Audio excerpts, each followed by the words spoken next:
সবার form fill up হয়ে গেল, তুই এখন আমাকে করে দিলি না। আরে কবে করবি? ফোনটা নিয়ে চুপ করে বসে রয়েছে, ফোনটা নিয়ে বসে না থেকে আমার ফর্মটা তো ফিল আপ করে দিতে পারতিস। কখন থেকে আমি বলে যাচ্ছি, হলো কপালের, বুঝলি, কপালের।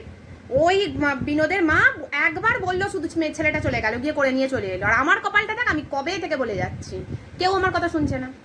কিরে, তুই ফর্মটা ফিল আপ করতে গিয়ে এত কথা বলছিস কেন? এত কথা বলবি না, এক্ষুনি উল্টোপাল্টা হচ্ছে কিনা আমি বাবু বারণ করে দিলাম তোকে। একবারে মন দিয়ে বসে চুপচাপ শান্ত মাথায় কর।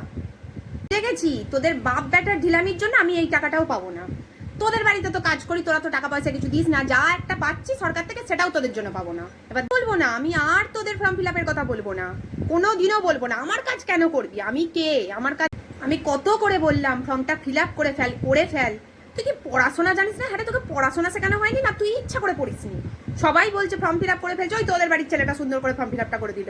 তা তুই পারবি কি না আমাকে বলে দে, তাহলে আমি অন্য কোথাও গিয়ে করে আসি, বলে আসি যে না আমার ছেলে মেয়ে পড়াশোনা শেখেনি, বলে দে তোরা।